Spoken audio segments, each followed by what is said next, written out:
Teka muna at nasa linya po natin si Assistant Secretary Arnold de Mesa at ating pong kakausapin tungkol po sa pagpapatupad nitong Agricultural Economic Sabotage Act, Republic Act number 12022. Ayun.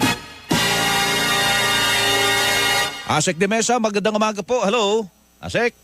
Magandang umaga, Melo. Magandang umaga sa Opo. lahat na nakikinig at nanonood. Eh di ho ba itong batas na ito, kailangan pa hong may publication po ito, kaya hindi pa ho masasabing na i-implementa po, Asek? Yes.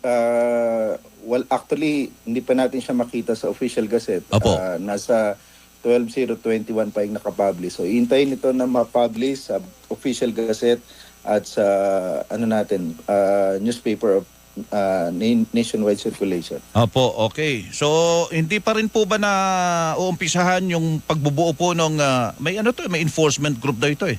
Anti-Agricultural Economic Sabotage Council and Enforcement Group, ASEC? Yes, itong council at saka enforcement group ay bubuin.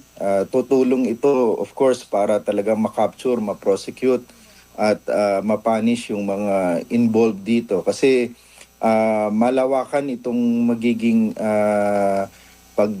susuri doon sa mga involved. Hindi lang kasi yung mastermind, Melo, ang mapaparusahan.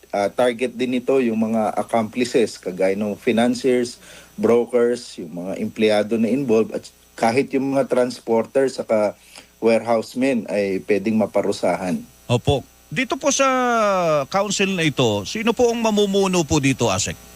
Ang presidente ang mamumuno doon sa council, kasama yung mga secretary ng iba-ibang ahensya. Oho. Dito sa council. Opo. Siyempre kasama ang DA po dyan. Tapos may, Of course. may enforcement group pa. Ano po? Yes. Ito yung mga PNP yata, NBI at saka mga taga Bureau of Customs ba kasali dyan? Bureau of Customs, kasali rin sila. So sila naman yung doon sa manghuhuli, magre-raid ng mga warehouses at saka may mga visitation rights na rin. Ayun. Para sigurado na mapupuntahan.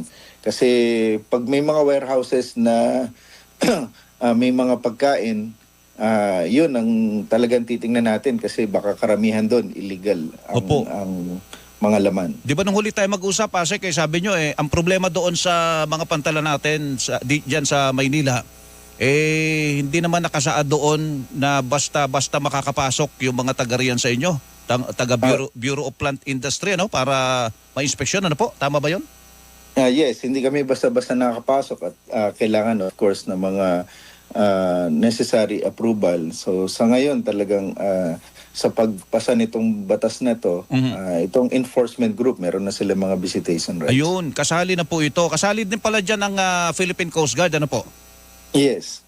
Ayun, so ano nang balita doon pala sa doon sa bigas na yon, mga nandoon sa pantalan? Ang noong September 24, 532 melon na yung lumabas. Oo. So hindi pala ako nakakuha ng kopya ng report kahapon. Ine-expect natin, if not all, karamihan ay na-discharge na rin ng PPA dun sa mga pantalan natin. At kung may natira dyan, Asek, ito ang tanong ko. In light of itong pagkaka-aproba ng Anti-Agricultural Economic Sabotage Act na ito, at inabutan sila ng implementasyon na nandiyan pa. Di ba yung hoarding kasali dito sa gustong tugunan nitong batas na ito po? O pwede pa silang managot habang nandiyan pa yung kanilang mga kargamento, Asek?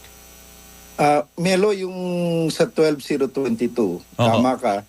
Ang sinasama doon, kinaklasify as economic sabotage ay smuggling, hoarding, profiteering at cartel operations ng mga agricultural products. At titingnan kung makakasama yan doon sa classified as hoarding and profiteering nitong batas na ito. Alam natin. Kasi ano pa yan kailangan ng, yun nga, publication at saka IRR. Opo, okay.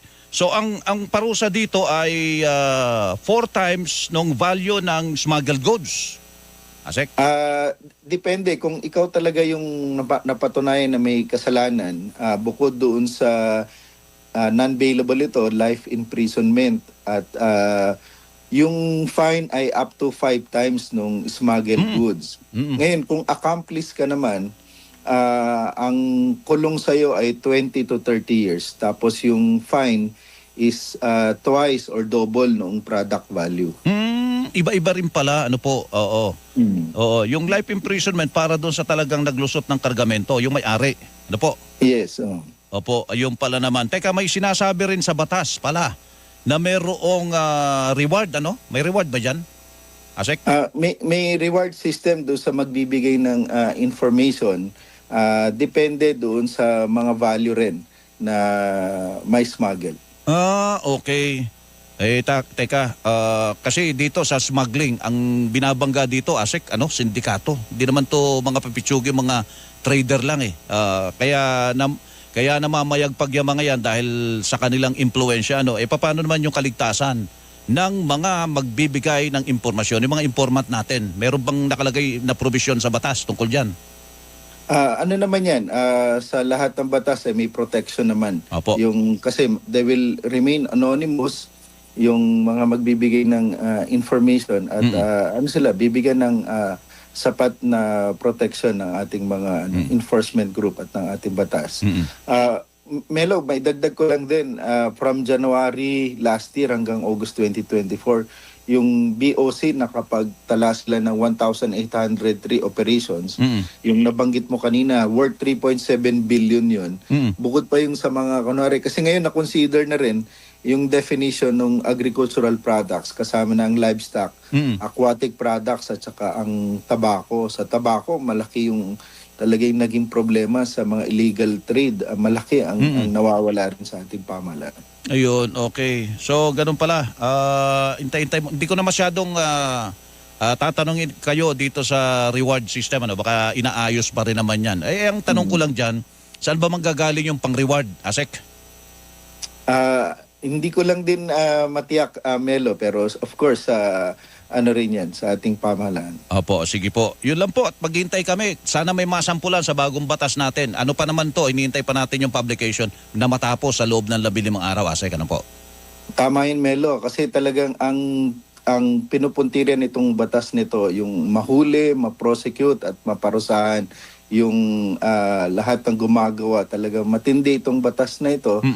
At tinitiyak nito na talagang lahat mapapanagot at masigurado na yung maiwasan yung distribution ng mga unsafe at substandard na mga agricultural products. Pati pala kartel kasali dito sa tutuganan nito. At saka sana, Asek, talaga namang merong tiwali sa kahit sa anong hanay, sangay, dapat meron ding managot kung sakali po, at masampulan tayo ng mga opisyal, Opo. At tama yun, Melo, kasi tinatarget din ito yung mga financier, broker at saka mga empleyado o opisyal ng pamahalaan na kasangkot din.